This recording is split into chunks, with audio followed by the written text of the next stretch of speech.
સુરત શહેરના શાહપુર વિસ્તારમાં મેટ્રોની કામગીરી દરમિયાન ફરી એક વખત ભૂવો પડવાની ઘટના સામે આવી છે। લગ્ન મંડપ પાસે અચાનક ભૂવો પડતા આસપાસના વિસ્તારમાં ભારે ભાગદોડ મચી હતી। ભૂવો પડવાના કારણે નજીક આવેલ મિલકતોને અસર પહોંચતા તાત્કાલિક સુરક્ષાના પગલાંરૂપે સંબંધિત કાર્યવાહી કરવામાં આવી છે। ઉલ્લેખનીય છે કે આ પહેલા પણ શાહપુર વિસ્તારમાં મેટ્રોની કામગીરી દરમિયાન ભૂવો પડ્યો હતો, જેમાં એક બિલ્ડિંગને નુકસાન પહોંચ્યું હતું।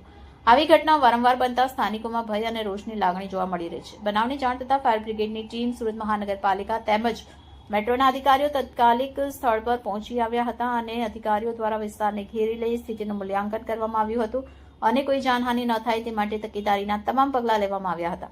હાલમાં ભૂવો કેમ પડ્યો એની તપાસ હાથ ધરવામાં આવી છે। મેટ્રોની કામગીરી દરમિયાન યોગ્ય સલામતી વ્યવસ્થા અને તકનીકી ચકાસણી કરવાની માંગ સ્થાનિક રહેવાસીઓ દ્વારા ઉઠાવવામાં આવી રહી છે।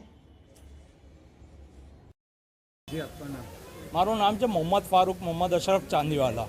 શું ઘટના બની છે ને કઈ જગ્યા પર? આ ઘટના બની છે શાહપુરમાં છે, માછલીપીટની પાછળ મસ્જિદે કદીમની ગલીમાં પડે છે આ ગલી।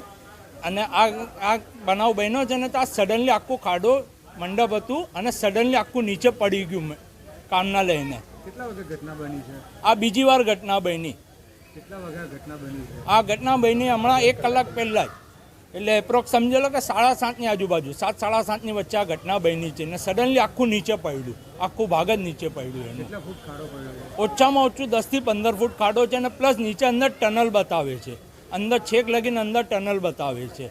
એના પહેલાં બી સેમ ઘટના આ જ રોડ પર આગળ બની ચૂકી છે, ત્યારે એ લોકોએ ખાલી કોન્ક્રીટ નાખીને બંધ કરી દીધેલું। એની આગળની પ્રોસેસિંગ એ લોકોએ કીધી હતી કરવાની, પણ હજુ લગીન કરી નહીં હતી ને આ પાછી બીજી વાર થયું છે ને અમે હમણાં લગીન લોકોને એસએમસીમાં ને બધામાં ફોન કર્યું પણ કોઈ સાહેબ લોકો હજુ લગીન આવ્યા નથી, અહીંયા ચેક કરવા બી આવ્યા નથી।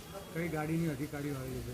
હમણાં ખાલી ફાયર બ્રિગેડની ટીમ આવી છે, ગુજરાત ગેસની બી ગાડી કે આવે? ગુજરાત ગેસની ગાડી આવી છે અને ફાયર બ્રિગેડની ગાડી આવી છે। બીજા કોઈ એસએમસીના કે કોઈ અધિકારી હજુ આવ્યા નથી। ફોન પર બી એ લોકો વાત કરે છે કે અમને આવતા હજુ બી 1-2 કલાક જેવું લાગશે। जी, आपका नाम? मेरा नाम नदीम नसीब खान है। क्या घटना बनी है? किस जगह पे घटना बनी है? घटना बनी है माछली पीट मस्जिद कदीम के पीछे और फरसन बेकरी की गली में 15 से 20 फुट खड्डा हो गया है और ये बनाव दूसरी बार हुआ है, महीने में दूसरी बार हुआ है। इसके पहले सामने ही एक खड्डा हुआ था, वो भी इस तरीके का खड्डा हुआ है और इससे खतरनाक खड्डा ये भी हो गया है। इसमें 20-25 कुर्सी भी थी, वो भी चली गई है, वो दिख ही नहीं रहा है कहाँ गया क्या है पता नहीं। जानहानि हुई? जानहानि कुछ भी नहीं हुआ है, बच गया। जानहानि से उसी कुर्सी पे हम लोग बैठे हुए थे और जैसे हम लोग उठ के गए वैसे ही खड्डा हो गया वहाँ पर। कितना फुट खड्डा हुआ है? कम से कम 15-20 फुट। और कौन सी गाड़ी आई है? गाड़ी आई है, फायर ब्रिगेड आई है 2 और गुजरात गैस की 1 गाड़ी आई है। एसएमसीसी के कोई गाड़ी? कोई और कुछ भी नहीं आ रहा, ना मेट्रो वाला आ रहा है ना कोई कुछ भी आ रहा है। गैस भी कब से लीकेज हो रहा था, आधे घंटे बाद आए।